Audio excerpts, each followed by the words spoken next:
biaya Natal itu murah, gaya Natal itu yang mahal. Sama itu dengan statement, biaya hidup itu murah, tapi gaya hidup yang mahal. Menjelang perayaan Natal ini, ada banyak orang sibuk untuk persiapan Natal. Sangat bagus kita mempersiapkan, tetapi saya hanya mau ingatkan sebagai pendeta, rayakanlah Natal dengan damai sejahtera.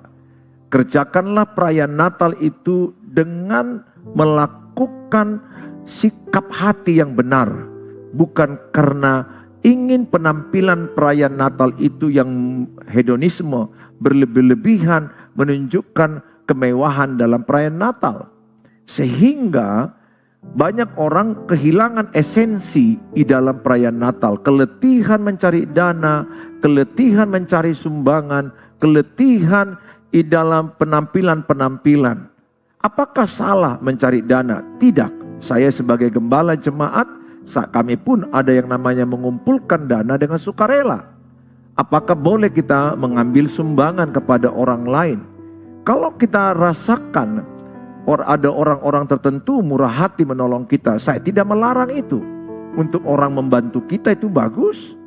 Tapi yang tidak boleh kita jadi pengemis. Jangan jadi pengemis. Meminta sumbangan orang dengan sukarela kepada orang-orang tertentu yang ditokohkan, yang dihargai, ya silakan. Sepanjang itu diberikan dengan sukarela, sukacita. Tetapi kalau kita mengemis-ngemis dan akibatnya kita frustrasi karena yang kita minta itu tidak sesuai, kemudian panitia keuangannya stres, depresi, frustrasi karena antara biaya Natal dengan yang terkumpul masih 50%. Manalah benar kalau panitia Natal itu frustrasi, stres, depresi, capek, oke, pasti kita capek mempersiapkan. Tapi kalau sampai stres, depresi, frustrasi, ingat, Alkitab bilang, cukupkanlah dirimu dengan apa yang ada padamu. Ibrani 13 ayat 5. Cukupkanlah dirimu dengan apa yang ada padamu. Setelah Bapak Ibu mengumpulkan dana dari anggota sukarela dan ada sumbangan sukarela, cukupkanlah itu. Kalau tidak bisa nasi kotak, ya kue kotak. Artinya kita bisa membuat perayaan Natal itu dengan hikmat dan damai dan tenang. Dan terlebih makna Natal itu sendiri, yaitu kita mensyukuri kelahiran Kristus di hati kita, di hidup kita, dan hidup kita berubah. Setiap melakukan perayaan Natal, hidup kita semakin diubah, semakin lebih baru, karakter kita, karakter Kristus, pikiran Kristus, perbuatan kita juga serupa dengan Kristus. Perkataan kita, perkataan Kristus. Sehingga lewat perayaan Natal kita bisa saling mengampuni, saling berdamai, yang beredar gak cakapan jadi cakapan, bertetangga jadi lebih saling memaafkan. Itulah makna Natal, kita bisa menyampaikan kasih Kristus lewat tindakan-tindakan hidup kita.